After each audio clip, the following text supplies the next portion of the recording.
My parents did not bring me to the hospital to save a life. They brought me to close a business deal. My mother tore up my medical forms in the lobby, screaming that I was killing my brother, while my father blocked the exit like a prison guard. Watching them, I realized the terrifying truth. They were not afraid that the surgery might kill me.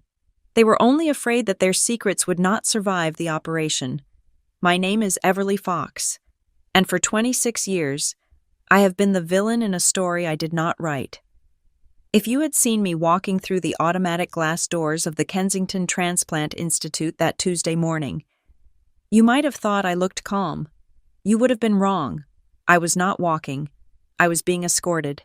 My mother, wearing a silk blouse that cost more than my first car, had a grip on my left elbow that was tight enough to bruise. On my right, my father walked with the heavy, thudding cadence of a man who is used to the world moving out of his way. They were not acting like worried parents about to watch their son undergo life-saving surgery. They were acting like bank executives transporting a briefcase full of unmarked bills to a drop-off point. To them, I was not a daughter. I was a spare part. We reached the reception desk, a slab of marble that looked more like a hotel concierge than a medical station. The receptionist smiled, a practiced, sympathetic tilt of the head that evaporated the moment my mother spoke. "We are here for the pre-op," my mother announced.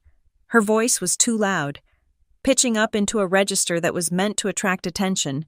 "For Rhett, my son, and this," she gestured to me with a sharp jerk of her chin, "is the donor." Finally, the receptionist pushed a stack of consent forms across the marble. "I just need the donor to review the risks and sign the voluntary waiver. Mrs. Fox?"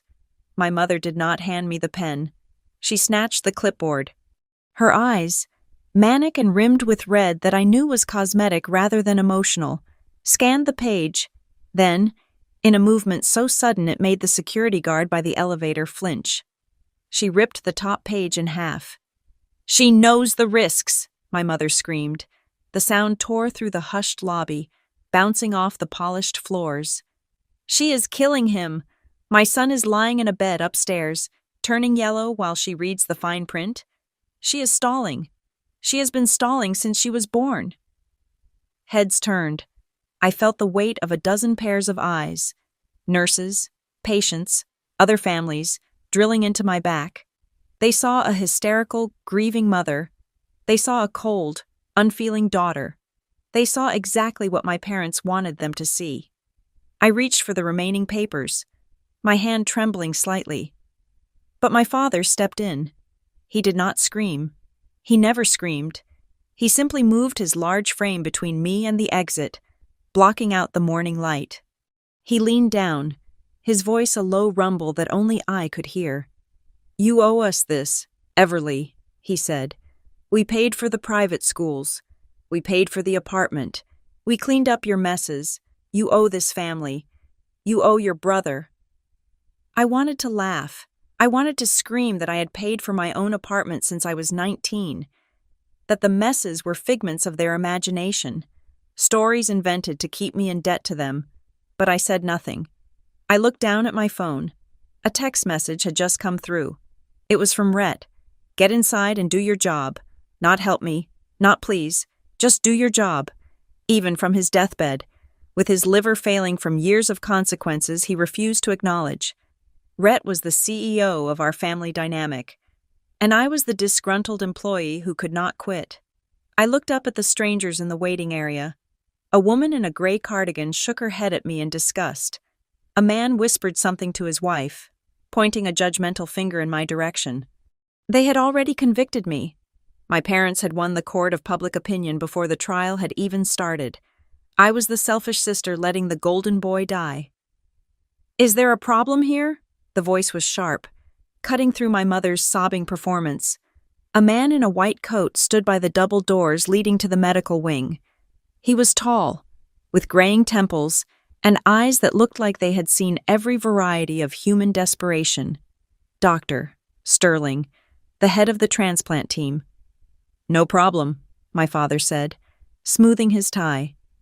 "Just a little hesitation. Nerves. She is ready.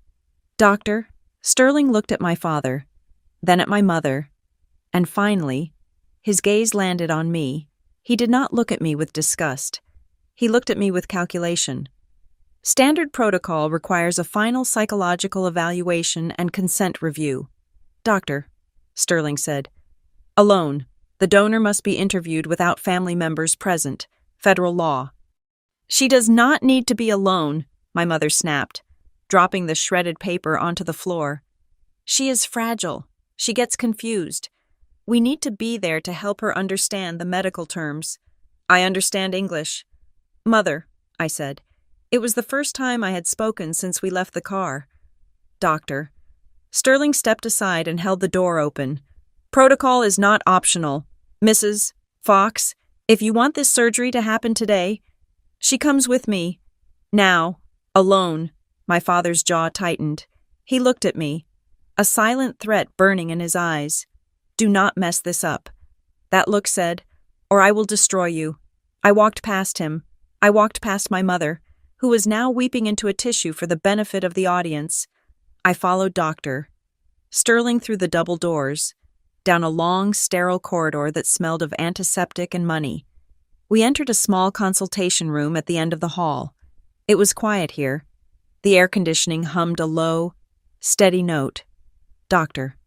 Sterling closed the door and locked it. The click of the latch sounded like a gunshot in the silence. He did not sit down. He leaned against the edge of his desk and crossed his arms. You do not look like someone who is about to save a life, Ms. Fox. You look like someone who is about to be executed. I sat in the single leather chair, clutching my purse. My knuckles were white. I took a breath, holding it in my lungs until my chest burned. This was it, the point of no return. I am not here voluntarily, I said. The words came out flat, cold. I am here under duress. The room seemed to drop 10 degrees. Doctor. Sterling did not blink. He did not look surprised. He reached into his pocket, pulled out a tablet, and tapped the screen twice. I suspected as much, he said quietly. The blood pressure readings from your intake exam were consistent with extreme distress, not pre-surgical anxiety, and your mother's performance in the lobby was illustrative. He set the tablet down. Listen to me closely. Everly, I can end this right now. I can walk out there and tell your parents that your liver is showing signs of fatty deposits that were not visible on the initial scan. I can tell them your anatomy is complex, that the biliary tree has a variation that makes donation impossible. I can deem you medically unsuitable. It goes on your permanent record. They can never ask you again. You walk away clean. No guilt. No fault. It was a tempting offer. A golden parachute. I could see the scenario playing out. My mother crying about bad luck. My father cursing fate. But ultimately, they would have to accept it. I would be off the hook. But then I thought about the text message. Do your job. I thought about the last 10 years. The financial abuse. The way Rhett had stolen my identity to open credit cards when I was in college. The way my father had threatened to call my employer and invent stories about drug use if I did not come home for Christmas. If I took the doctors out, they would just find another way to bleed me. They would find another way to make me pay. A lie would save my liver. But it would not save my life. I did not want to escape. I wanted to burn the whole system down. No, I said. Doctor. Sterling frowned. No, Ms. Fox. If you go through with this surgery under coercion, it is a crime. I cannot operate on you. I do not want you to operate, I said, standing up. But I do not want a fake medical excuse either. If you tell them I am medically unfit, they will still own me. They will just find a different currency for me to pay with. I do not want to hide anymore. I want to end this. I want the truth. The truth? Doctor, Sterling asked. I want to know why they are so sure, I said, my voice trembling with a rage I had suppressed for a decade. My whole life, they have treated me like a spare tire. They have been obsessed with my health, my blood type, my organs. They knew I would be a match before we even ran the tests. How did they know? Why were they so certain that I was the only option? Doctor, Sterling looked at me for a long time, The professional mask slipped, revealing a flicker of deep, human concern. He turned to the large monitor on the wall, bringing up Rhett's file and then mine. He placed them side by side. He stared at the data, the blood markers, the antigen profiles, the complex biological maps that defined who we were. The silence stretched out, heavy and suffocating. I reviewed the charts this morning. "Doctor," Sterling said, his voice dropping to a whisper, as if he were afraid the walls were listening. "I noticed some irregularities, statistical anomalies in the HLA matching, things that should line up perfectly for siblings, but do not." He turned back to me. "If you want the truth, Everly, we can get it, but once we open this door, you cannot close it." "Open it," I said. "Doctor," Sterling nodded slowly.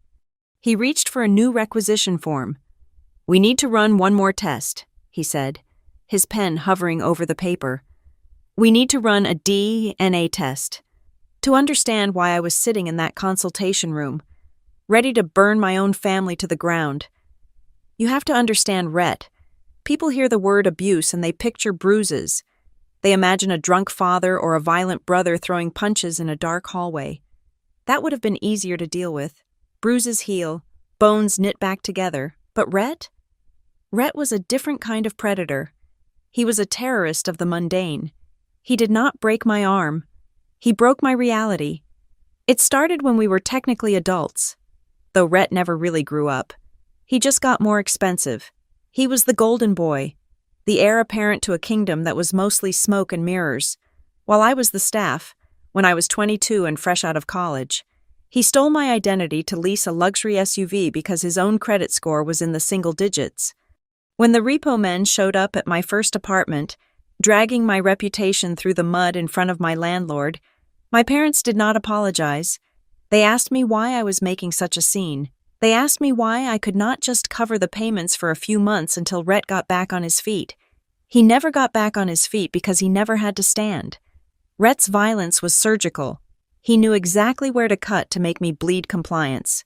If I refused to lend him $5,000 for a sure-thing investment that was really just a poker debt, he would call my workplace and leave anonymous tips about imaginary substance abuse. If I tried to date someone decent, Rhett would corner them at a family barbecue and whisper lies about my mental stability, painting me as a fragile, hysterical burden that no man should take on. He isolated me, dollar by dollar, friend by friend, until the only people left in my world were the ones holding the knife. My parents did not just enable him, they manufactured him, in the Fox household. Rhett was the asset, and I was the insurance policy. For years, I thought their obsession with my health was love. I thought the strict curfews, the ban on contact sports, the organic diets, and the mandatory biannual checkups were because they cared about me. I remember being 16 and wanting to join the field hockey team. My father forbade it, terrified I might get injured internally. I remember my mother slapping a soda out of my hand when I was 12, screaming that sugar would rot my insides. Now, sitting in the sterile cool of the doctor's office, the realization hit me with the force of a physical blow. They were not protecting their daughter. They were maintaining their inventory. They were keeping the spare parts in mint condition. Rhett would constantly parrot the family motto, "Family is everything." It was printed on the throw pillows in the living room. It was the caption on every staged photo my mother posted to social media. But for Rhett, family was only everything when he needed bail money. Family was everything when he crashed his car and needed someone to take the points on their license. When I needed help, when I was sick or overwhelmed or broke from cleaning up his disasters, suddenly, I was an individual who needed to learn personal responsibility. I had tried to leave. I had my own apartment, my own life, my own career. But my father had a way of keeping the leash taut.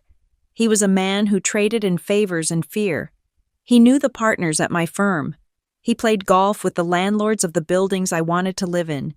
He made it clear, in subtle, smiling threats over Sunday dinners, that my independence existed only because he allowed it. One wrong move, one refusal to support the family, and he would pull the strings that would unravel my career. But there was one thing my father did not know. He thought I was just a mid-level corporate drone, pushing papers in a glass tower. He did not know what I actually did for a living. I work in forensic compliance and fraud investigation.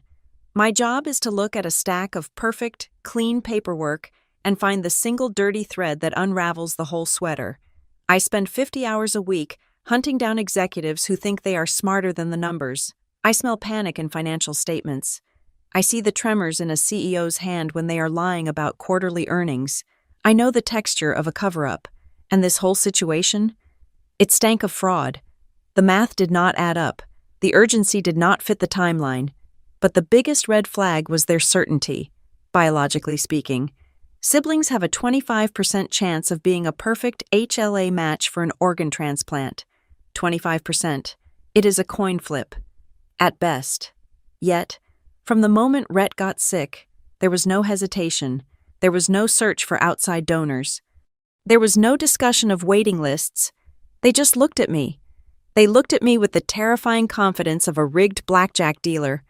I thought back to a moment 3 years ago. It was Christmas Eve, and the wine had been flowing freely. My mother, usually so composed, had become weepy and sentimental. She had grabbed my face in her hands, her eyes glassy, and whispered, "You were born to save this family. Everly, that is your purpose. You are our little miracle." At the time, I thought it was just the alcohol talking, a clumsy attempt at affection. I thought she meant I was the peacemaker, the one who smoothed things over. Now, those words echoed in my head like a sentence. Born to save this family. Not born to live. Not born to be happy. Born to be harvested. I looked at the closed door of the consultation room.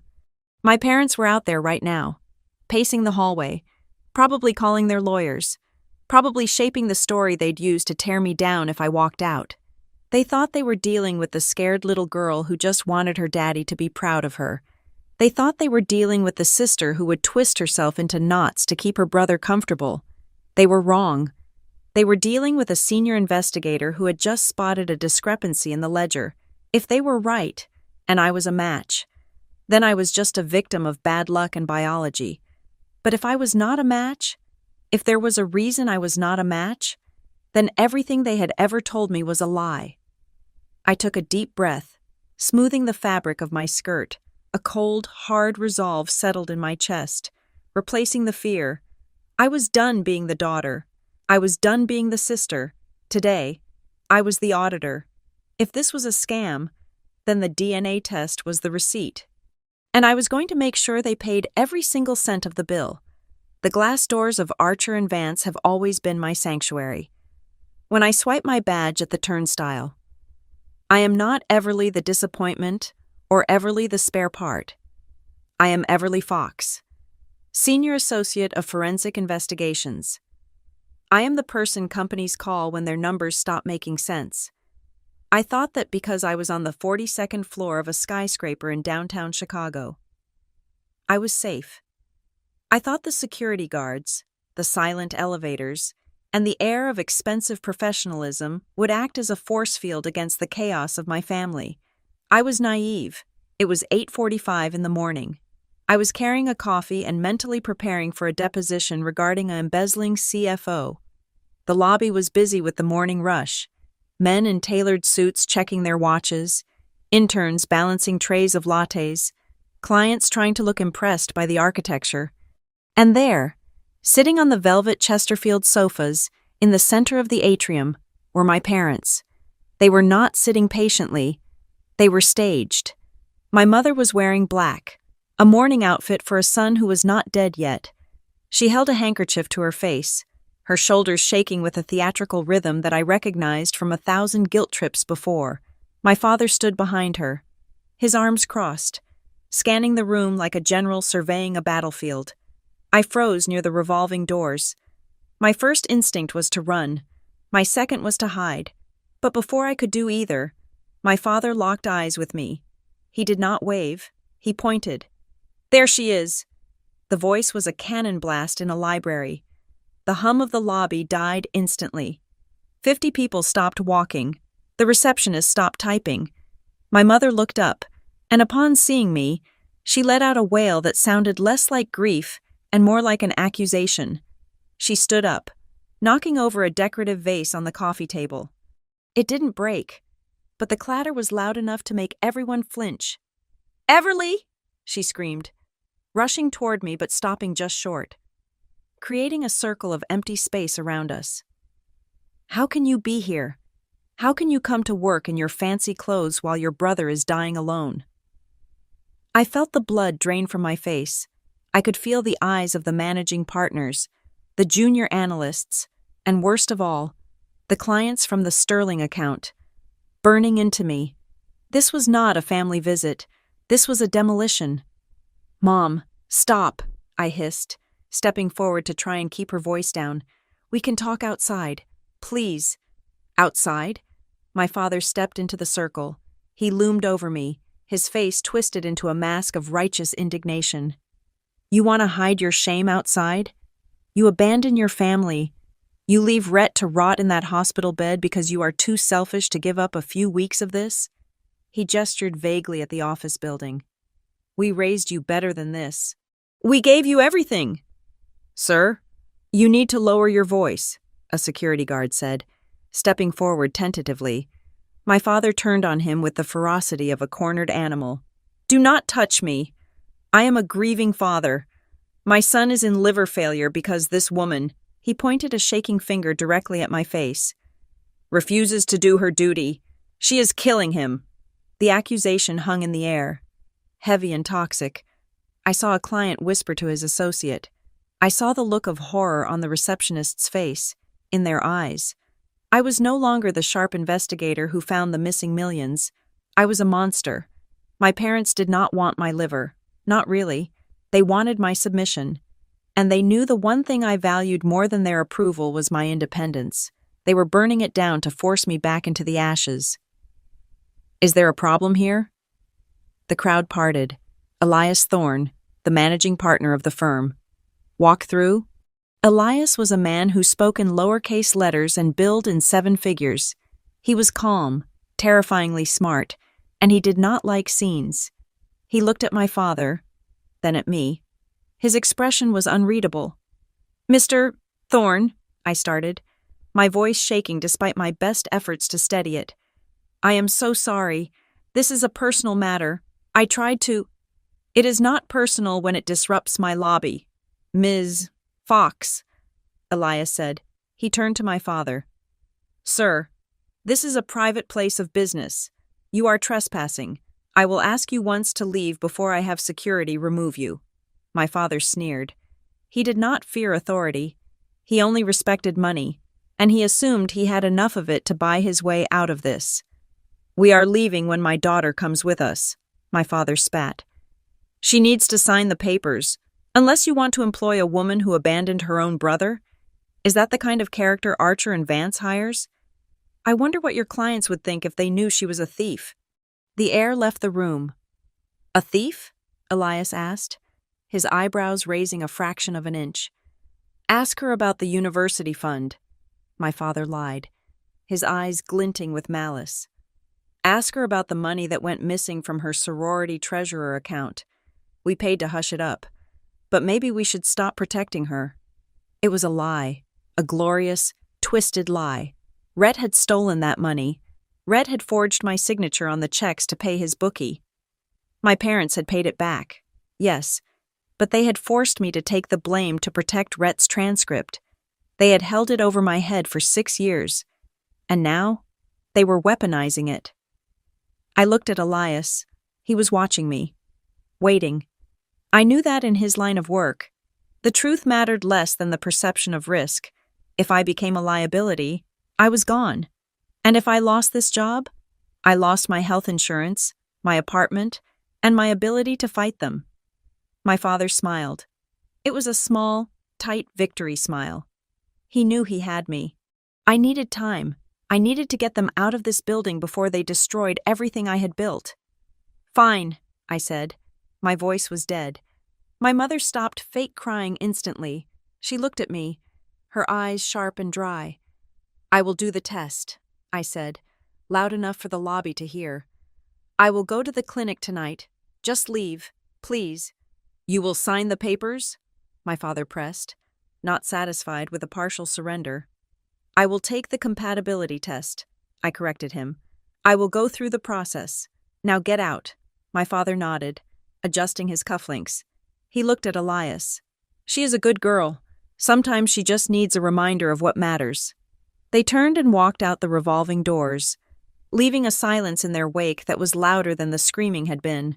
I stood there, shaking. I felt naked. Every layer of professionalism I had worn like armor had been stripped away. Ms. Fox, Elias said. I turned to him, bracing myself to be fired. I can pack my desk, sir. I understand.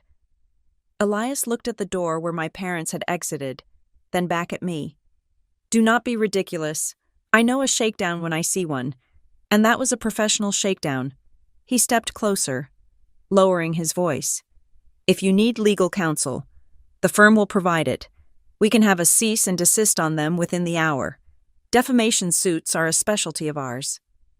I looked at him, and for a second, I wanted to say yes. I wanted to let the firm's pit bulls tear my parents apart, but that would be too messy. That would be a war of words. And my parents were experts at twisting narratives. If I sued them, I would look like the ungrateful daughter suing her grieving parents. I would lose the public relations war. I needed something they could not spin. I needed something absolute. No, I said. Thank you, Elias, but I need to handle this myself.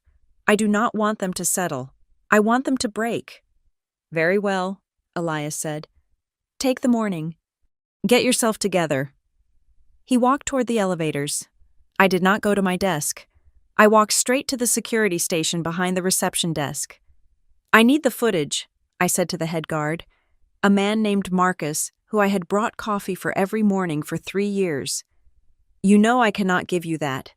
Everly, policy, Marcus said, though he looked sympathetic. Marcus, I said, leaning on the counter. That was not a family dispute. That was coercion. That was blackmail. I am investigating a fraud attempt against an employee. If you do not give me that footage, I will have to subpoena it. And that means HR gets involved, and legal gets involved, and everyone has to write reports. Marcus hesitated. He looked at the empty lobby. He typed a few keys. I am going to the bathroom, Marcus said.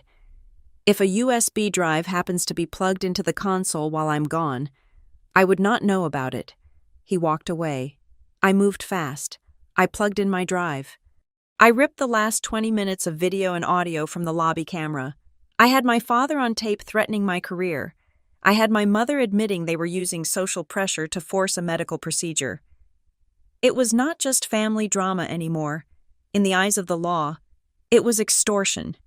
I pulled the drive out and slipped it into my pocket. It felt heavy, like a loaded weapon. They thought they had won. They thought they had scared me into submission.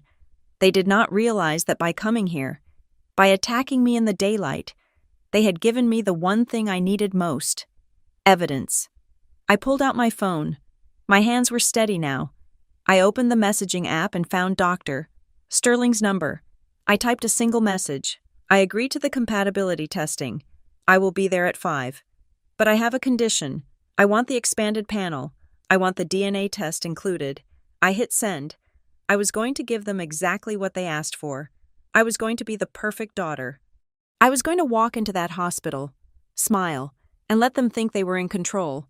And then, when the papers were signed and the audience was watching, I was going to drop the match.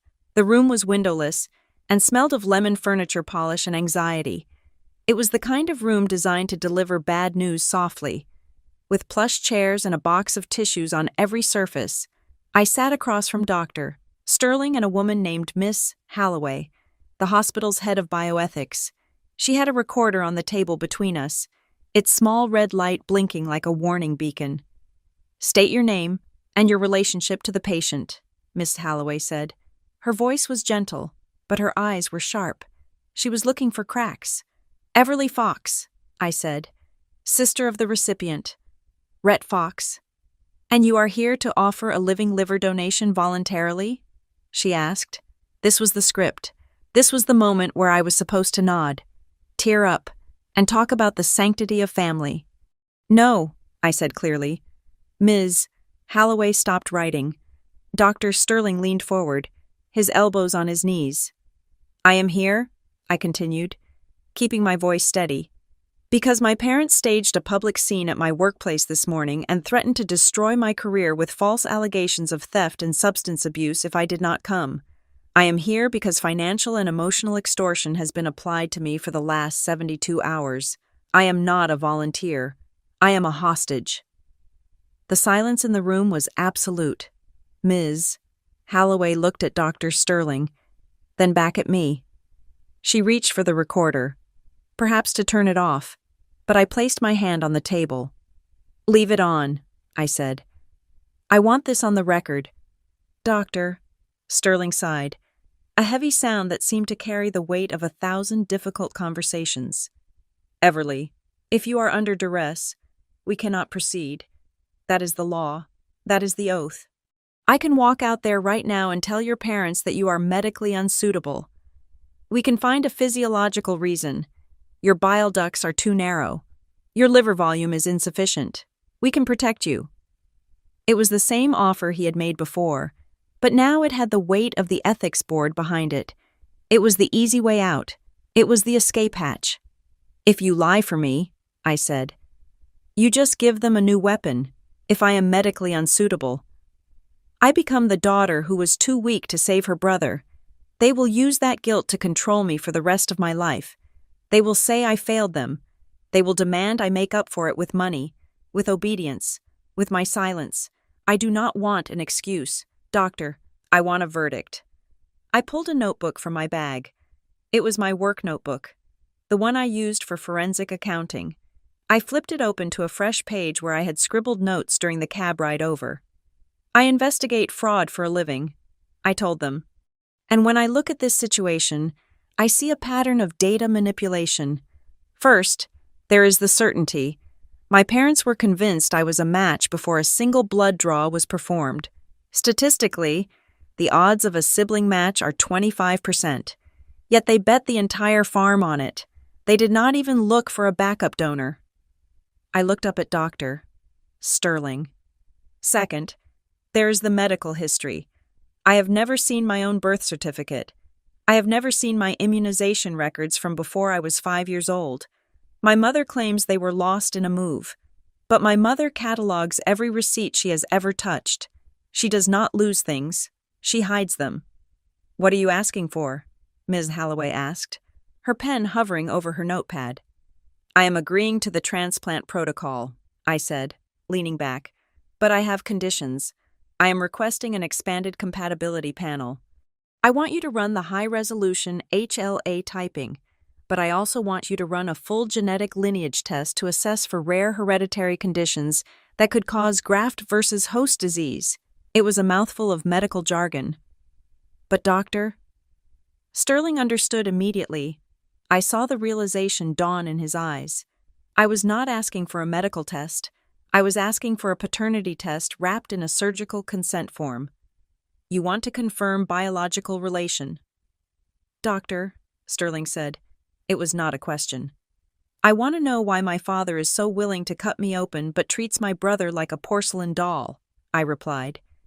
"If I am going to risk my life, I want to know exactly whose blood I am saving. If the results show what I think you suspect they will show." "Doctor," Sterling said carefully, "it will not just stop the surgery, it will detonate your family dynamic. People react violently when their core narratives are challenged. We are talking about psychological trauma." I laughed. It was a dry, humorless sound. "Doctor, they have been traumatizing me for 20 years. They have been crazy for a long time. I just want the paperwork to prove it." I turned to Ms. Holloway. "I will sign your consent forms for the testing, but when the results come back, I want a formal disclosure meeting, here at the hospital. I want hospital security present. I want a legal representative from the hospital present, and I want my parents in the room, if the results are compatible. I will undergo the surgery. I will give him the liver, But if the results show I'm being lied to, then the deal is off. Ms. Holloway looked at the recorder, then at me. She nodded slowly. That is an unusual request, but given the allegations of coercion, it is within our purview to demand a controlled environment for the disclosure of sensitive genetic information. We can authorize the expanded panel. Good, I said. I stood up, smoothing my skirt. I felt a strange calm settling over me. It was the calm of the investigator who has just found the smoking gun and is waiting for the lab results to confirm the ballistics. One more thing. Doctor, Sterling said as I reached for the door handle, if you go out there, you have to sell it. If they suspect you are stalling, they might try to move Rhett to another facility. They might try to shop for a doctor who asks fewer questions. Do not worry, I said, putting my hand on the cold metal latch. I know exactly what they want to hear. I opened the door and stepped out into the hallway.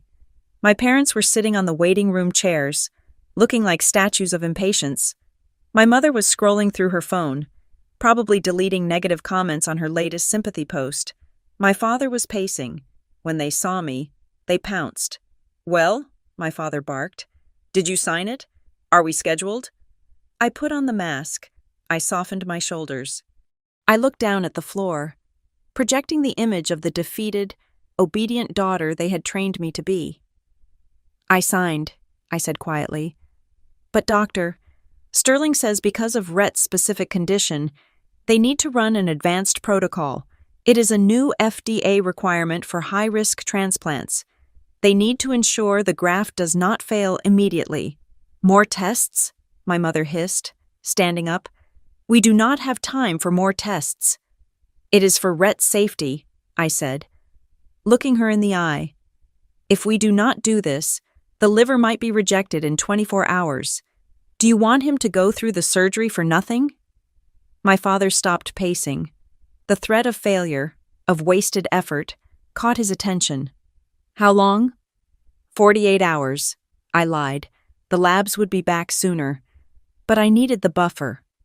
The results come back Thursday morning. We are scheduled for a family meeting to review them, and if it is all clear, we go to the operating room immediately after. My father let out a breath, checking his watch. Thursday. Fine. We can manage Thursday. My mother walked over to me. For a second, I thought she might hug me. Instead, she reached out and straightened the collar of my blouse, a gesture of ownership rather than affection. See? She said, a small, triumphant smile playing on her lips. I knew you would do the right thing eventually. You just need a little push sometimes. She looked at me with the satisfaction of a chess player who thinks she has just checkmated her opponent. She thought she had won. She thought she had successfully bullied me into submission, that she had secured the asset and saved the heir. She had no idea that I had just changed the rules of the game. She had no idea that the right thing she was so proud of was actually a fuse, and I had just lit it. Go home and rest, my father commanded, dismissing me as if I were a servant. Do not drink alcohol. Do not eat spicy food. We need you perfect for Thursday. I will be perfect, I said. I watched them walk away toward the elevators, their heads held high, confident in their victory. I turned back to the closed door of the consultation room. The sample vials were being prepped. The machines were warming up. 48 hours. I walked to the exit, stepping out into the cool evening air. I did not go home. I went to a coffee shop across the street, opened my laptop, and began to document everything. The timeline, the threats, the coercion. If Thursday was going to be a demolition, I needed to make sure I was the one holding the detonator. My apartment was quiet, but it was not peaceful. It felt like a surveillance van. I had 3 monitors set up on my dining table, casting a blue glow over the takeout containers I had not touched. My phone sat in the center of the desk, plugged into a digital audio interface. When the screen lit up with Rhett's name, I did not panic. I hit record. Hey, I said, answering on the second ring.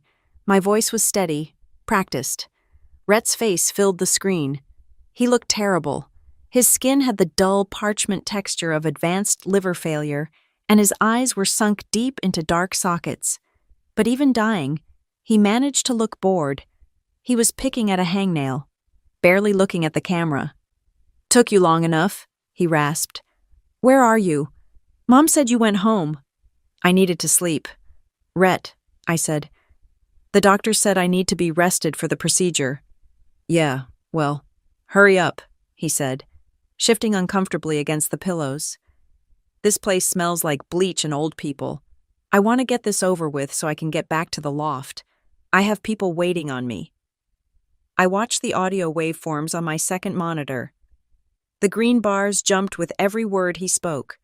Illinois is a two-party consent state for recording, usually, but under the specific statutes regarding extortion and domestic threat that my firm's legal team had briefed me on, recording a conversation where a crime is being committed or threatened is admissible. I was banking on him committing a crime. "Rhett," I said, leaning in, "do you ever think about what you are asking me to do? It is major surgery. I could die on that table." He laughed. It was a wet, rattling sound. "You are not going to die. Everly, you are healthy as a horse. That is the whole point. You have the good genes. I got the whatever this is. It is just a piece of liver. It grows back." "But why me?" I asked, pushing just a little. "Why did Mom and Dad not even look for a donor list? Why force me?" Rhett looked at the camera then, his eyes narrowing. "Force you? Come on, do not be dramatic. We are family." "Dad threatened to call Elias," I said. "He said he would tell my firm I was an addict if I did not sign. That feels like force." Rhett rolled his eyes. "Dad is just doing what needs to be done. You were being difficult. You are always difficult." "I am difficult because I do not want to be cut open?" "You are difficult because you forget your place," Rhett snapped, his voice rising. The green bars turned yellow.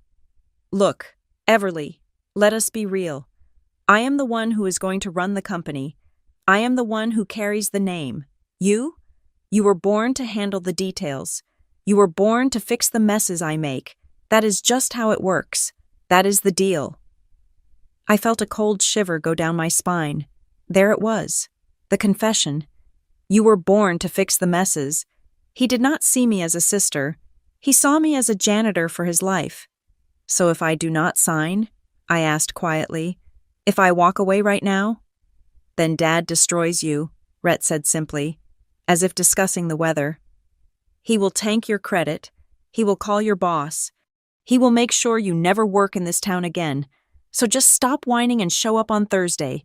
Do not make me come find you." He hung up. I stopped the recording. I saved the file as evidence_exhibit_A_Rhett_confession.w AV.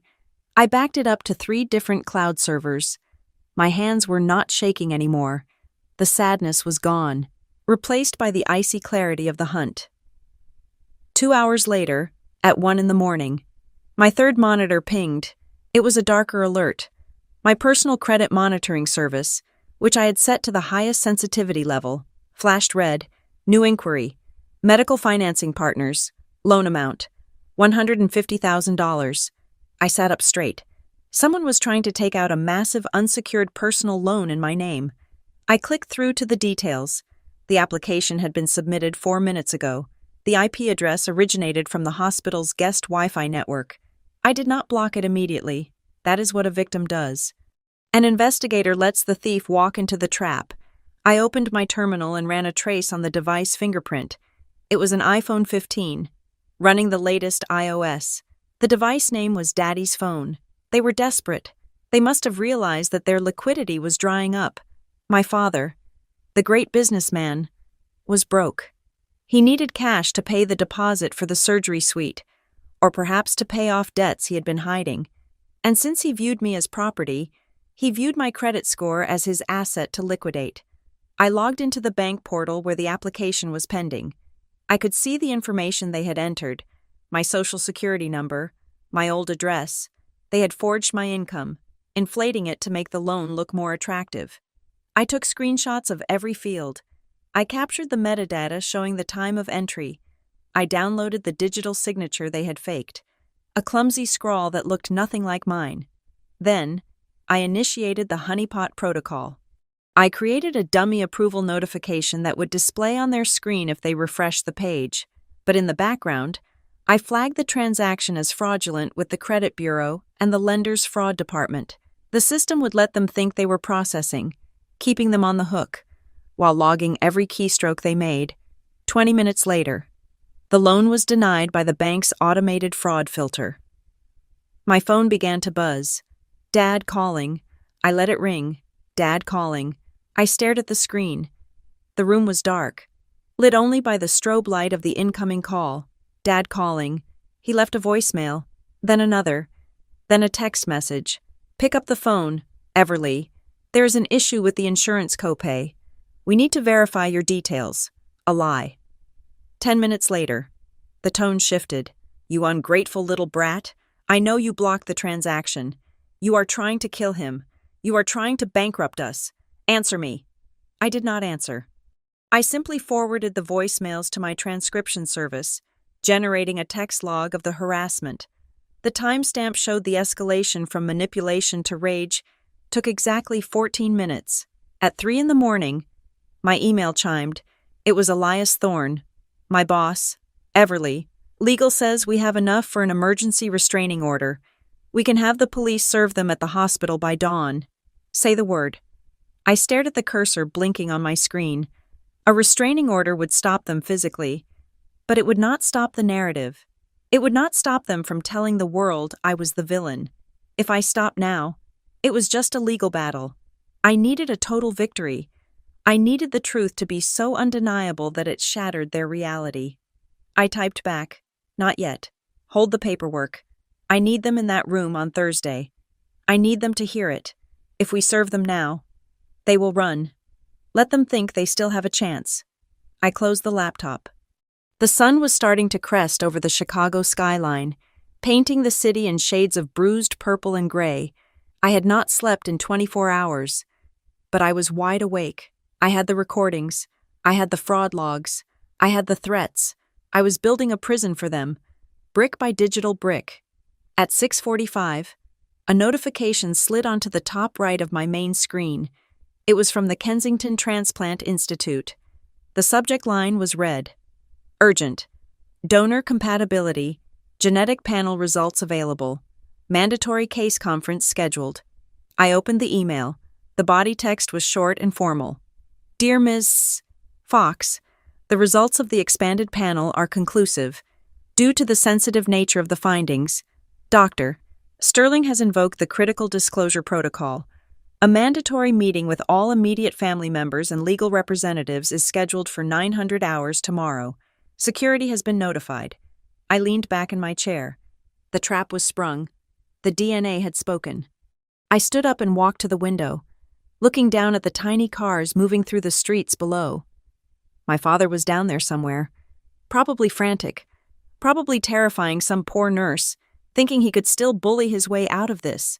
He did not know that the world had already shifted beneath his feet.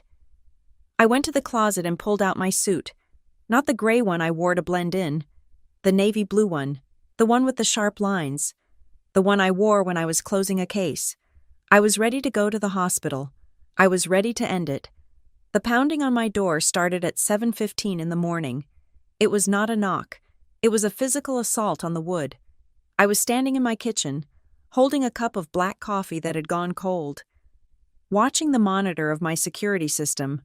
On the grainy black and white screen, my father looked distorted. The fisheye lens stretched his forehead and narrowed his chin, making him look like a caricature of rage. He was hammering on the door with the side of his fist, his mouth moving in a rhythm of shouting that the soundproofing of my luxury building barely muffled. I did not open the door. I did not even step close to it. I pressed the button for the intercom, keeping the safety chain of distance between us. State your business, I said. My voice came out tinny and mechanical through the speaker outside. Open this door. Everly? His voice crackled through the wall unit. Open it right now. You think you are clever? You think you can freeze me out? I am not opening the door. Dad, I said, leaning against the counter. You are trespassing. If you do not leave, I will call the concierge and have you removed. You blocked the loan, he screamed. He was not caring about the neighbors anymore. I got the notification. You flagged the transaction as fraud. Do you have any idea what you have done?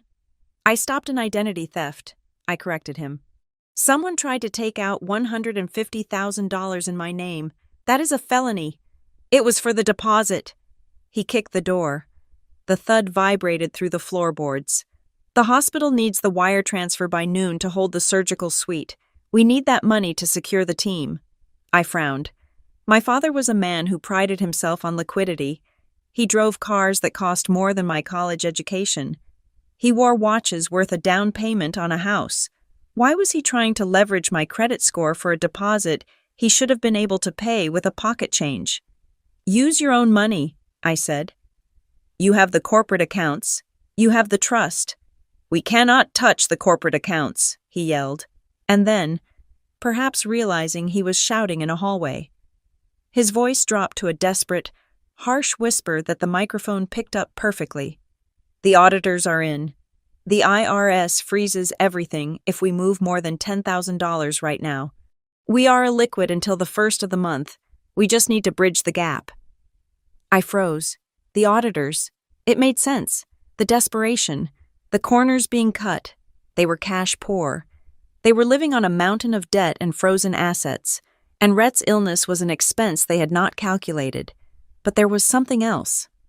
Why the rush? I asked. If you are audited, just wait. Rhett is stable. Why does the surgery have to be this week? Because the trust disbursement is tied to the fiscal quarter, he blurted out. If Rhett is not, if the medical procedure is not logged as successful by the 30th, the trustees pause the distribution. We lose the payout. The business collapses. He stopped. He realized what he had said. Silence hung heavy in the hallway and in my kitchen. He had just admitted it. This was not about saving his son's life. This was about meeting a deadline for a trust fund payout. Rhett was not a patient. He was a key. A key that needed to be turned in a lock to release the money that kept their lifestyle afloat. And I was just the oil required to make the key turn. So that is it, I said. My voice was quiet, but I knew he could hear me. This is not about family. This is not about love. This is about cash flow. Do not twist my words, he snarled, slamming his hand against the frame again. It is all the same thing. Money is family. Who do you think paid for your life? Who do you think keeps you safe? You open this door and sign the authorization for that loan. Or so help me God, Everly, I will ruin you. Go ahead, I said. I will tell your firm you stole from us, he threatened. I will tell them you are unstable. I will file a conservatorship petition. I will bury you in legal fees until you are begging for scraps. I looked at the recording indicator on my security console. It had been blinking red for 4 minutes. You are on camera, Dad, I said. And Illinois is a one-party consent state for recording when a crime is being committed. Extortion is a crime. He stopped, on the screen. I saw him look up at the camera lens. His face went pale, then red again. He straightened his jacket. He looked left, then right, checking to see if anyone had seen him lose control. You will come to the hospital, he said, his voice flat and terrifyingly calm. And you will do what is right. He turned and walked toward the elevators. He did not look back. I waited until I saw him get into his car on the street view camera. Then, I exhaled. My hands were shaking, not from fear, but from adrenaline. I went to my laptop. I logged into the 3 major credit bureaus. I placed a total freeze on my Social Security number. I set up a 2-step verification for any inquiry involving my name. Then, I drafted an email to the legal department of the hospital, attaching the audio file of the last 5 minutes. Subject: Notice of non-consent and financial coercion. I did not send it yet. I saved it in my drafts. I wanted to deliver the blow in person. I sat there and looked at the equation I had built in my head. coercion to donate an organ, plus attempted identity theft, plus wire fraud, plus extortion. It was a RICO case waiting to happen. It was a beautiful, terrible chain of evidence. I stood up and walked to my bedroom. I had an hour before the meeting at the hospital. I needed to get dressed. Normally, I would wear something soft to a hospital. Jeans, a sweater, something that said, "I am a patient, I am vulnerable." Today, I went to the back of my closet. I pulled out a suit I had bought for my first major trial testimony. It was black, tailored to within an inch of its life, with sharp lapels that looked like knife edges. I put on a white silk blouse that offered no warmth, only contrast. I pulled my hair back into a tight, severe bun. I applied my makeup with the precision of a war paint application. Sharp eyeliner, no blush, lips a neutral, unyielding matte. I stepped into my heels. They were 4 inches high. When I walked on the hardwood floor, they sounded like a gavel striking a sounding block. I was not going there to be a daughter. I was not going there to be a sister. I was going there as the lead prosecutor in the case of Everly Fox versus the people who made her. I grabbed my leather portfolio. Inside were the printed logs of the chat with Rhett, the transcripts of the voicemails, and the loan application screenshots. I took a cab to the hospital. The city moved past the window, gray and indifferent, but I felt electric. The hospital lobby was busy. I walked past the reception desk without stopping. I knew where I was going. I took the elevator to the 4th floor, the executive transplant wing. The conference room was at the end of the hall. The door was heavy oak. I could hear voices inside, low, murmuring, serious.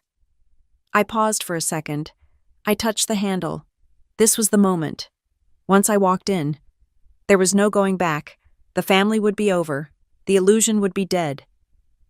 I pushed the door open. The room was large, dominated by a long oval table. Doctor Sterling sat at the head, looking grim. Miss Halloway from Ethics was next to him. My parents were on the right side. My mother was dabbing her eyes with a tissue, playing the role of the anxious saint. My father was sitting stiffly, checking his phone. But they were not alone.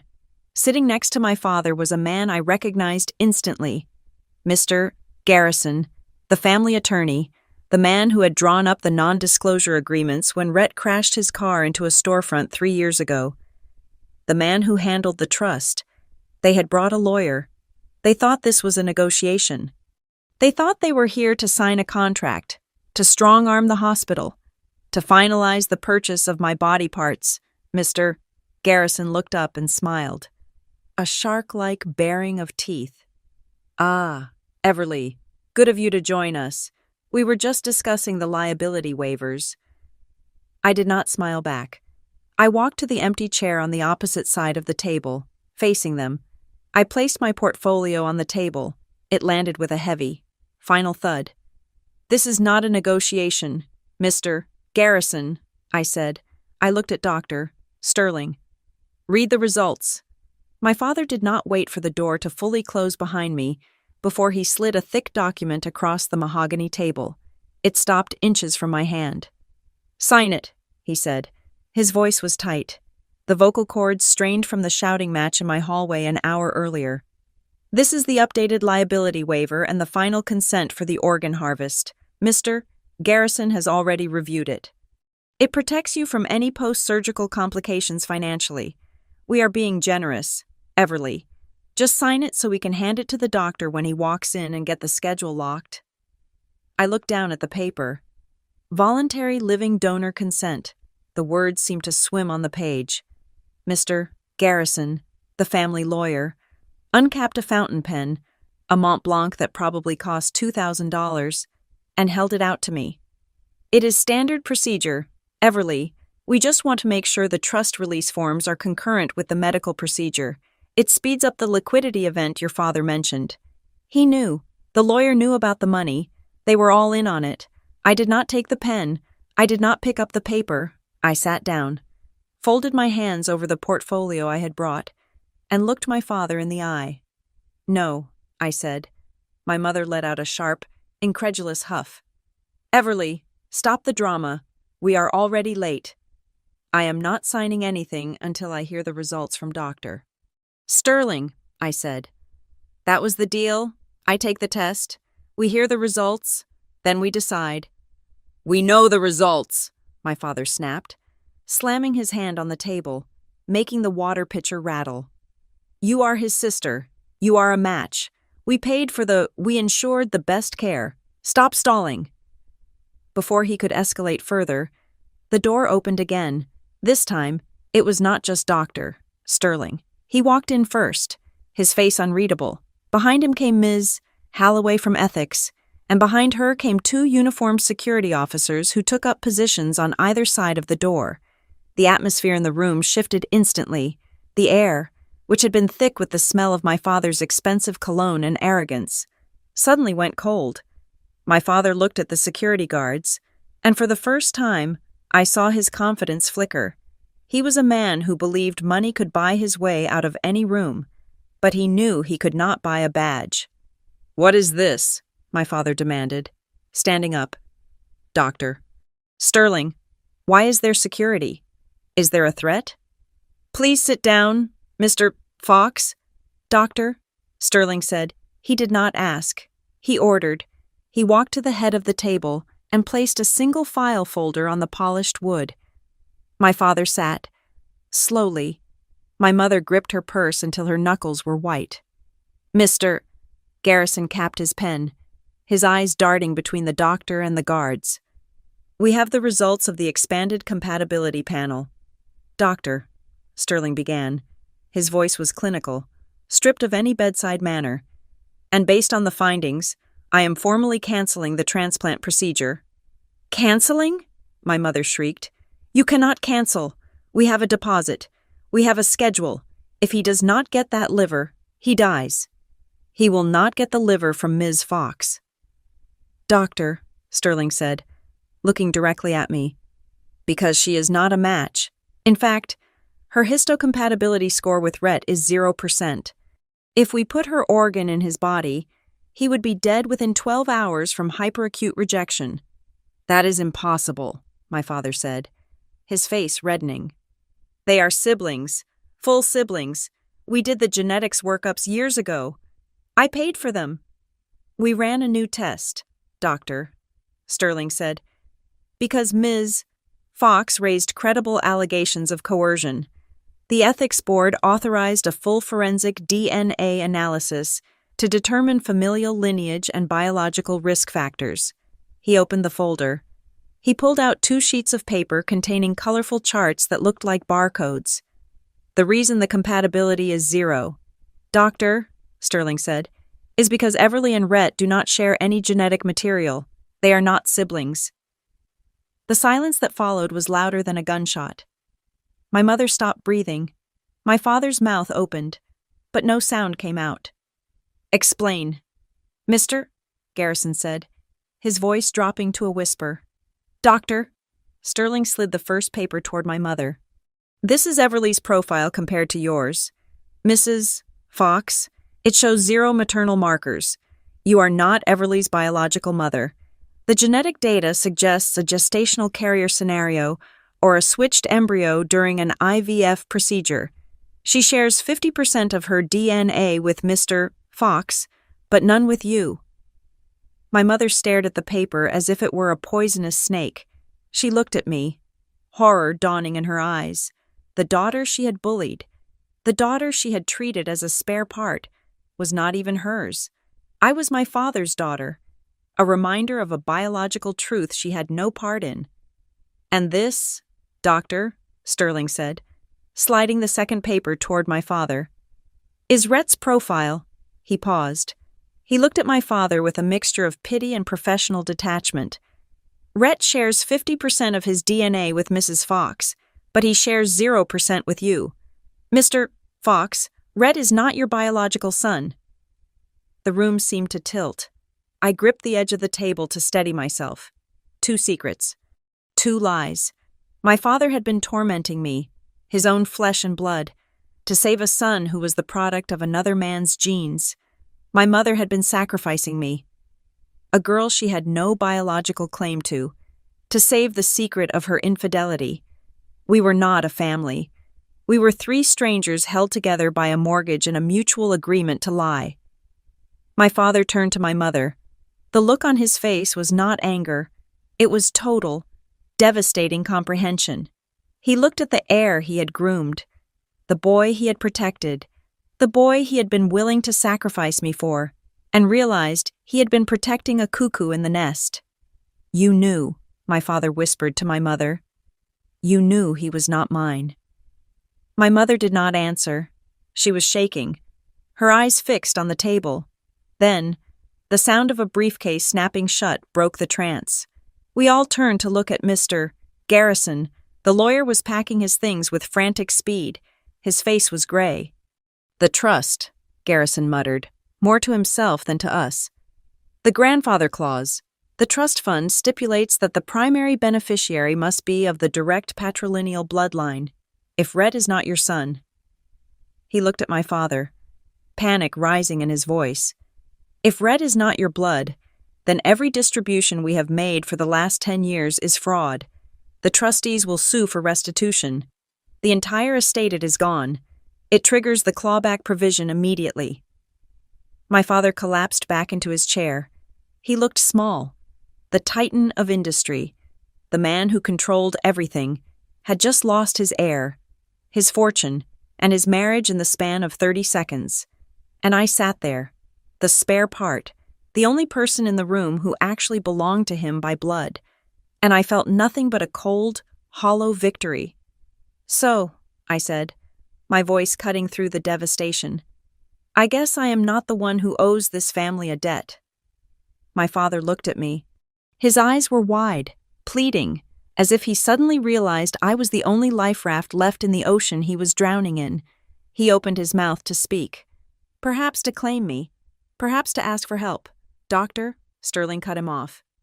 "That concludes the medical consultation," the doctor said, closing the folder with a sharp snap. "There will be no surgery. The patient, Rhett, remains on the transplant waiting list with his current MLD score, which does not qualify him for immediate allocation, and I am instructing security to escort you all off the premises." "Doctor," Sterling looked at my parents, his gaze hard as steel. "Furthermore, everything that was said in this room, and the results of these tests, have been logged into the hospital's legal repository. We are mandated reporters for coercion. If you attempt to contact Ms. Fox again to pressure her, we will forward this entire file to the district attorney." He turned to me. "Everly, you are free to go." I stood up. I picked up my portfolio. I did not look at my mother, who was sobbing silently. I did not look at my father, who was staring at the wall as if he could see his empire burning. I walked to the door. I could feel the lawyer scrambling to get out behind me, desperate to distance himself from the catastrophe.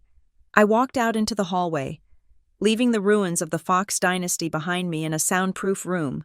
They had wanted the truth. They had wanted a family meeting. I hoped they were satisfied with the agenda. My mother did not scream. She unraveled. It was a physical dismantling, as if the strings holding her marionette body together had been cut all at once. She lunged for the file folder, her manicured nails scratching against the polished wood of the conference table. "It is a mistake," she gasped, her voice sounding like tearing fabric. "They switched the vials in the lab. You know how incompetent these places are. Rhett is my son. He is our son." My father did not move. He sat frozen in his chair, staring at a spot on the wall just above Dr. Sterling's head. He was not looking at my mother. He was doing mental arithmetic. I could practically see the numbers scrolling behind his eyes. The trust fund, the legacy clauses, the bloodline-only stipulations that he had written into the corporate bylaws to keep outsiders from seizing control. For 30 years, he had built a fortress around Rhett, believing he was protecting his immortality. Now, he realized he had been guarding an empty vault. Then the door banged open. Bianca, Rhett's wife of 2 years, stood there. She had been waiting in the private family lounge, presumably checking Zillow for vacation homes to buy once the trust disbursement cleared. She saw the security guards. She saw my mother hyperventilating. She saw the lawyer, Mr. Garrison, frantically stuffing papers into his briefcase. "What is happening?" Bianca demanded. She did not run to my mother. She did not ask about Rhett's liver. She looked at the lawyer. "Did the wire transfer go through? Is the liquidity confirmed?" "The transfer is canceled," Mr. Garrison snapped, not even looking at her. "The entire estate is under review. We are facing a total freeze of assets pending a fraud investigation." Bianca's face went slack. The mask of the devoted, worried wife dissolved instantly, revealing the sharp, calculated hunger underneath. She turned on my mother. "You told me the trust was ironclad," Bianca hissed. "You told me if I stuck it out through the sickness, the payout was guaranteed. I signed a prenup based on future earnings. If he is not the heir, what do I get?" "He is dying," my mother wailed, reaching out for her. "He is broke," Bianca shot back, stepping away from her touch as if my mother were contagious. "I am calling my lawyer." It was grotesque. It was a masterclass in human greed. The empire was not just falling, it was being eaten alive by the people who claimed to love it. My father stood up slowly. He looked like he had aged 20 years in 20 minutes. He looked at my mother with a disgust so pure it made the air cold. Then, he turned his head and looked at me. For the first time in my life, he did not look at me with disappointment. He looked at me with a terrifying, desperate hunger. "Everly," he said. His voice was cracked. He took a step toward me, ignoring the security guard who moved to intercept him. "Everly, you are mine. The test said so. 50%. You are my daughter." He reached out a hand. It was shaking. "I did not know," he pleaded, his eyes wide and wet. "If I had known, I would have treated you differently. You are the only one left. You are the Fox bloodline. You can take over. We can fix this. Just work with me." I looked at his hand. It was the same hand that had pointed a finger in my face yesterday. It was the same hand that had signed the checks to cover up Rhett's crimes while leaving me to pay my own tuition. "You do not love me, Dad," I said, my voice steady and quiet. "You just love that I am the last mirror you have left, but I am not your reflection. I am just the person you tried to butcher to save your ego." "Mr. Fox, that is enough," the security guard said, stepping between us. "You need to leave the premises immediately." My father looked at me one last time, and I saw the light go out in his eyes. He realized I was not going to save him. He realized his insurance policy had canceled its coverage. I walked out of the room while the guards were still corralling them. I walked straight to the elevators, my heels clicking a rhythm of freedom on the tile. I did not go far. I went to the hospital cafeteria, bought a bottle of water, and sat down to watch the world burn from a distance. 10 minutes later, my phone rang. It was Rhett. I debated not answering, but I needed it for the file. I needed the final piece of the puzzle. I hit record and put the phone to my ear. "Did you do it?" Rhett's voice was weak, slurred by the toxins building up in his blood, but the arrogance was still there, stubborn as a stain. "Mom is not answering. Bianca is not answering. Did you sign the papers? When is surgery?" "There is no surgery." "Rhett," I said. "What do you mean?" He coughed. A wet, hacking sound. "Stop playing games. Everly, I am in pain here." "I am not a match," I told him. "And you are not my brother. Not biologically. Mom had an affair, or a donor, or something. You are not Dad's son." Silence. Long, heavy silence. "I do not care," Rhett said finally. I blinked. "What?" "I do not care whose DNA I have," he shouted, his voice cracking. "I need a liver. You are still my sister. We grew up in the same house. We played in the same yard. Does that mean nothing to you? You are just going to let me die because of some biology test?" "It is not the biology, Rhett," I said. "It is the fact that you knew. Deep down, you always knew you were the golden boy and I was the trash. And you were happy to let them cut me open to keep your crown. You do not want a sister. You want a spare part. I will sue you, he threatened. But the fire was gone. He sounded like a child who had dropped his ice cream. I will take everything. You have nothing to take, I said. The trust is frozen. Bianca is leaving you. And Dad? Dad is currently realizing he spent millions raising a stranger. I hung up. I blocked the number. By noon, the rumors had hit the street. My phone buzzed with alerts from the financial news feeds I monitored for work. Fox Family Holdings, under audit. Trust fund disbursement paused due to irregularities. Insider sources claimed succession crisis. The wolves were circling. The business partners who had tolerated my father's arrogance because of his money were now pulling their contracts. The lines of credit were snapping shut. The empire was collapsing not because of a hostile takeover, but because the lie at its foundation had finally given way. I spent the afternoon in a quiet coffee shop. Working, I was not doing my job for the firm. I was building the case for my own protection. I organized the emails. I transcribed the voicemails. I cataloged the attempt at identity theft. I created a dossier that was bulletproof. If they ever tried to come for me, if they ever tried to rewrite history, I would have the receipts. At 4 p.m. I was walking back to my apartment when a black sedan pulled up to the curb. My mother got out. She looked wrecked. Her makeup was gone. Her hair was messy. She looked, for the first time in her life, like a normal, terrified woman. "Everly," she said. She did not yell. She sounded broken. I stopped, but I did not step closer. "Please," she said, tears streaming down her face. "He is your brother, in every way that matters. He is dying. Please. You can appeal the ethics board. You can tell them you want to proceed anyway. If you donate, your father will forgive us. We can be a family again." I looked at her. I looked at the woman who had shredded my medical forms, the woman who had told me I was born to save them. "Forgive us?" I asked. "You want me to save Rhett, so Dad will forgive you for lying to him for 30 years. You are not asking for a liver. You are asking for a human shield." She sobbed, covering her mouth with her hand. "I have one question," I said. "If the DNA test had not exposed you today, if I had gone into that surgery and died on the table, would you have ever told the truth? Would you have ever told Dad that Rhett was not his?" She looked at me. She opened her mouth to lie, but she saw my eyes. She saw that I was done buying what she was selling.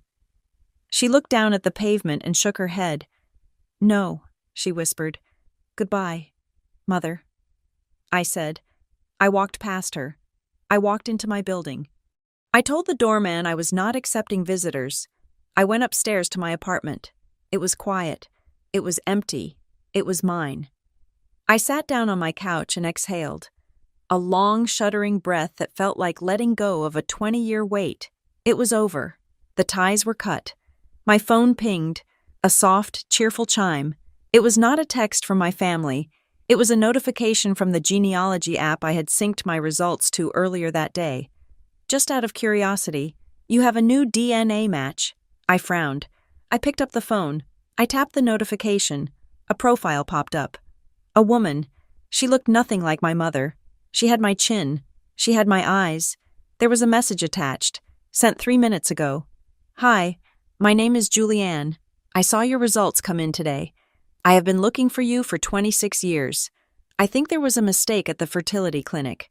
I think I am the one you are looking for." I stared at the screen.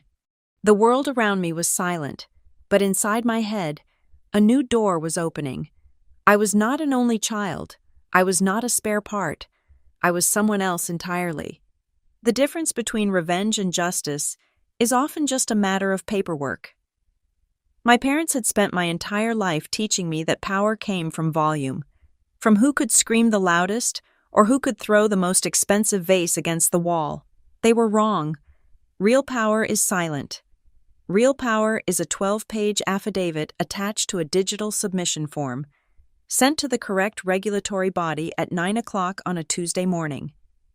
I did not go to the police station to make a scene. I sat at my dining table, drinking herbal tea.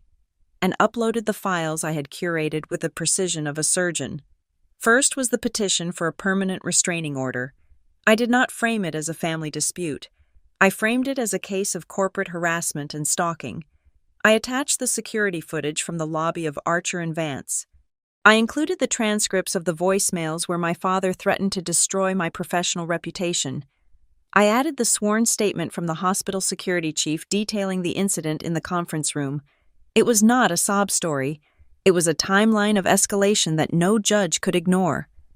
Next came the financial crimes. This was where I felt a dark, cold satisfaction. The attempt to open a loan in my name for $150,000 was just the tip of the iceberg. Once I started pulling on the thread of the Fox Family Trust, the whole sweater unraveled. I used my access to public records and the few statements I had managed to photograph during my visits home over the years. I found the cracks. The Fox Family Foundation, a charity my mother claimed supported local arts, was a shell. I traced the disbursements. They were not buying violins for underprivileged children. They were paying for the lease on Rhett's loft. They were covering the insurance on my father's Porsche. They were paying for consulting fees to a company registered in Bianca's name. It was tax fraud. It was embezzlement. And it was clumsy. I compiled a dossier. I mapped out the flow of funds. I highlighted the commingling of charitable assets with personal expenses. I did not post this on social media. I did not send it to a gossip column. I sent it to the State Attorney General's Charities Bureau and the IRS whistleblower portal. I hit send. The screen blinked, confirming the submission. I did not feel happy. I felt clean. I felt like I had finally scrubbed the stain of their corruption off my skin. By Wednesday afternoon, the silence from my parents broke. But it was not the angry silence of before. It was the terrified silence of people who realize the walls are closing in. My father called me. I did not answer. He called again. I let it go to voicemail. Then, an email arrived from Mr. Garrison. The subject line was simply, "Settlement Proposal." I opened it. It was pathetic. My father was offering to forgive the fact that I had not donated. He was offering to keep me in the will. He was offering to start fresh if I would just sign a non-disclosure agreement and withdraw my complaints. I replied with a single paragraph. I am not negotiating. My conditions are absolute. 1. A permanent legal severance of all ties. 2. A written admission that you attempted to secure a fraudulent loan in my name, to be held in escrow in case you ever contact me again. 3. You will never mention my name in public or private. If you agree, my lawyer will send the papers. If not, I will see you at the deposition. I did not wait for a reply. I knew he would fold. He had no cards left. Then came my mother. She could not get through on the phone, so she sent a courier with a letter. It was handwritten on her heavy, cream-colored stationery, Everly. It read, "I know you are angry, but biology is just science. I am the one who held you when you had a fever. I am the one who sat in the front row at your graduation. Doesn't that count for anything? You are punishing me for a mistake I made 30 years ago. Please, Rhett is scared. We are all scared. Come home." I read it twice. I looked for the apology. I looked for the admission that she had used me as a human shield for her own sins. It was not there. It was just more manipulation, wrapped in the guise of maternal love. I did not write back. I spoke the answer to the empty room. You did not lose me because of the DNA. Mom, you lost me because when the choice was between your secret and my life, you chose the secret. I shredded the letter. Rhett was the least subtle of them all. As the reality of his situation set in, he began to panic. He borrowed phones from nurses. He used burner apps. The messages flooded in, swinging wildly between begging and threatening. "You owe me," one read. "I am going to die and it is your fault," said another. "Dad says he is going to fix this. You just wait." I did not reply. I simply took a screenshot of each message, added it to the harassment log, and forwarded it to my attorney. Every time he texted, he was just adding another brick to the wall I was building between us. Then, the final domino fell. It happened on Thursday morning. I received a notification from my bank, not about my account, but a general alert I had set up for the Fox Family Trust entity. Status change. Frozen/under audit. I called a contact I had at the bank, a woman I had worked with on a fraud case 2 years ago. I asked her what triggered it. "It is a mess, Everly," she told me. Her voice hushed. The legal team reviewed the trust documents after the hospital flagged the medical records. The grandfather clause in the original trust deed is incredibly specific. It says beneficiaries must be genetic issue of the grantor's male line. When the hospital uploaded the DNA results to the legal repository, it triggered an automatic compliance review. I almost laughed. My father's obsession with bloodlines, his obsession with keeping outsiders away from his money, had become the weapon that destroyed him. He had written the rules that were now stripping him of everything. "So the funds are locked?" I asked. "Completely," she said. "Until the paternity issue is resolved." Which sounds like never. The trust is in stasis. No disbursements, no living expenses, nothing. And since they were leveraging the trust to cover the business loans well, the margin calls are going out this morning. It was done. The empire was not just bleeding. It was dead. They had no money for the surgery. They had no money for the lawyers. They had no money to fight me. I hung up the phone. I stood by the window and looked out at the city. There was no joy in this. It felt like watching a building demolition. It was loud. Dust was everywhere, and it was dangerous. But it was necessary. The structure was rotten. It had to come down so something real could be built in its place. My lawyer called me an hour later. "They want to meet," he said. "Not a deposition, a final settlement conference. They are ready to sign whatever you want. They just want the bleeding to stop." "Where?" I asked. "There is an arbitration room at the courthouse," he said. "Neutral ground? Friday at 10. "I will be there," I said. I hung up. I walked to my closet and looked at my clothes. I pushed aside the black suit I had worn to the hospital. That was armor for a battle. The battle was over. Now, I needed something for a funeral, because that is what Friday was going to be. It was going to be the funeral for the daughter they thought they owned, and the birth of the woman they could never control again. I checked my email one last time. There was a new message from Julianne, the woman from the DNA app.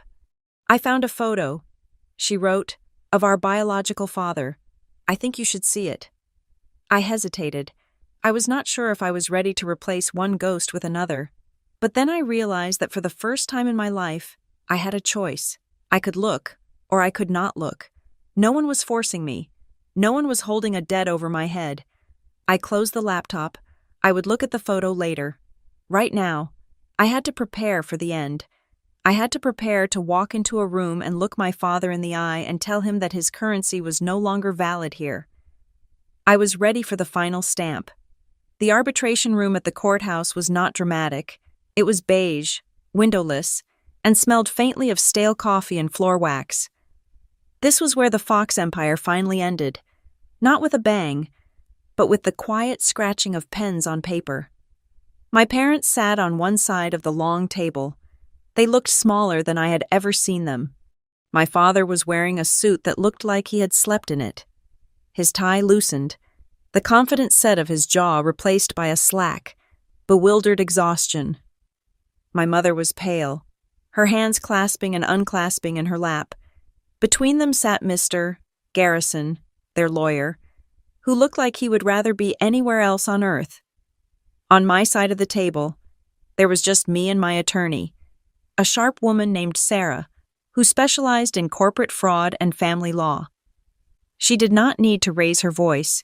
She simply laid out the timeline. "We have the logs," Sarah said, sliding a binder across the table. "We have the audio recordings of Mr. Fox threatening my client's employment. We have the video footage of Mrs. Fox physically assaulting my client's medical records. And we have the attempted fraudulent loan application, time-stamped and traced to Mr. Fox's device." The mediator, a retired judge with a face like carved granite, looked at the evidence. He did not look impressed by my parents' tears. "Your Honor." Mr. Garrison tried to interject. his voice trembling slightly. These were the actions of desperate parents. They were under extreme emotional duress. They believed their son was dying. They simply wanted to facilitate a voluntary donation. Sarah smiled. It was a shark's smile. Voluntary? Mr. Garrison, we have a draft of the consent form that you emailed to the hospital legal team 3 days before my client even agreed to get tested. You dated it for the day of the surgery.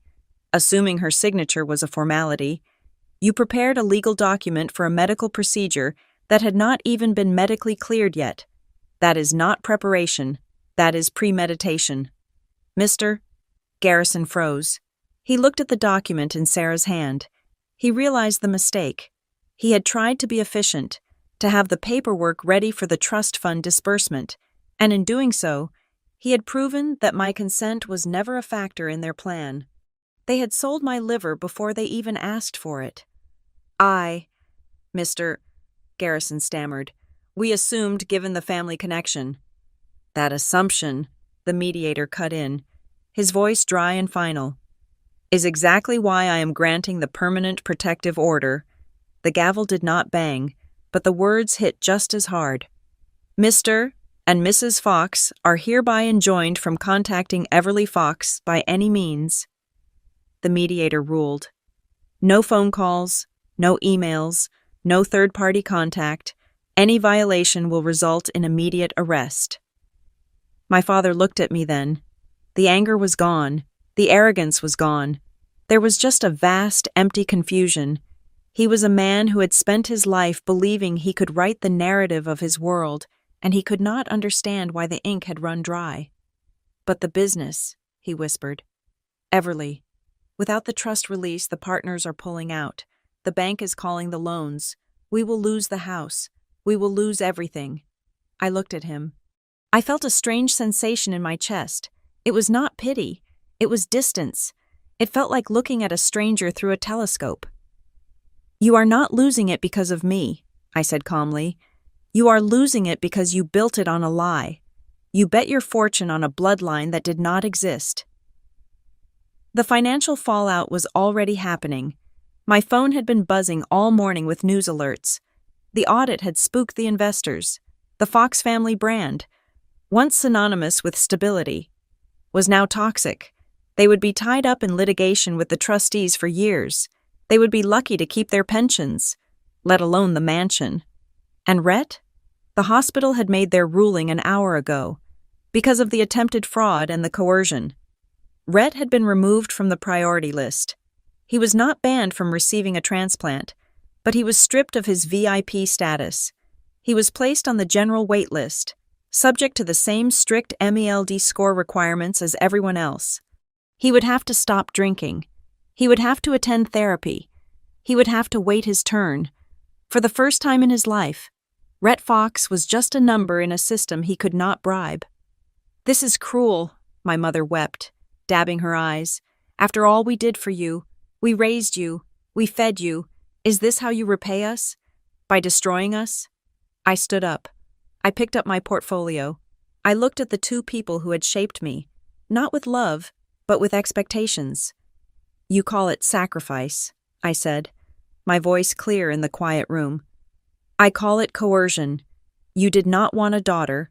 You wanted a spare tire, and now you are upset because the tire drove away. I turned and walked out of the room. I did not look back. I heard my mother call my name one last time, a desperate, high-pitched sound, but the heavy door clicked shut, cutting it off instantly. I walked out of the courthouse and into the bright, harsh sunlight of noon. The air tasted different. It tasted like oxygen, not obligation. I checked my watch. I had an appointment. I took a cab to a small cafe in the north of the city. I sat at a table by the window, watching the people pass by. 10 minutes later, a woman walked in. She had dark hair, just like mine. She had the same sharp nose. She walked with the same quick, purposeful stride. Julianne. She saw me and hesitated. She did not rush over to hug me. She did not cry. She simply walked over and pulled out the chair opposite me. She looked at me with a curiosity that mirrored my own. "Hi," she said. "Hi," I replied. "I am not looking for a daughter," she said, cutting straight to the point. "I have a life. I have kids. But I saw the test, and I saw the photo of our father.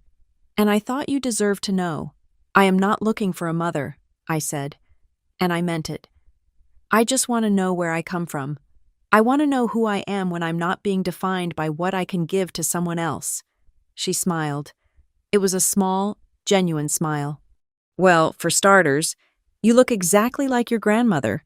She was a stubborn woman, too." We ordered coffee. We talked for an hour. We did not solve the past. We did not fix the trauma. But for the first time, I was sitting across from someone who shared my blood, and they did not want anything from me. They just wanted to know my name. 2 weeks later, I was back in my office at Archer & Vance. The scandal had died down in the press, replaced by the next shiny disaster. My parents had moved out of the estate. The bank had foreclosed. I heard through the grapevine that my father was trying to start a consulting firm, but no one was hiring. I sat at my desk, looking at the contract for the Kensington merger. It was the biggest case of my career. I had solved the fraud. I had saved the client millions. Elias walked by my office and tapped on the glass. "Good work, Fox. You look focused." "I am," I said. And I was. For years. I had worked hard to prove I was worthy. To prove I was good enough. To prove I was not the disappointment my parents said I was. Now. I signed the cover page of the report with a steady hand. I was not working to prove anything to anyone. I was working because I was good at it. I was working because it was mine. I packed up my bag at 6 o'clock. I walked out of the building, past the security desk where Marcus gave me a nod. I walked out the revolving doors into the cool evening. I stopped for a moment on the sidewalk. I looked back at the city skyline. Somewhere out there, my brother was waiting for a liver he might never get. Somewhere, my parents were arguing over bills in a rented apartment, but here, on this corner, there was just me. I took a deep breath. The city lights were turning on, one by one, painting the streets in gold and silver. I did not feel triumphant. I did not feel an explosion of joy. I felt something better. I felt quiet. I turned my collar up against the wind and started walking toward the train. I had a dinner reservation with Julianne. I had a book to read. I had a life that belonged, wholly and completely, to me. And that was the only revenge I ever really needed. Thank you so much for listening to this story. I would love to know where you are tuning in from. So please leave a comment down below with your city or country, and let me know what you would have done if you were in Everly's shoes. If you enjoyed this story, please make sure to subscribe to the Lily Revenge Stories channel. Hit that like button, and smash the hype button to help this video get recommended to more people who love a good drama.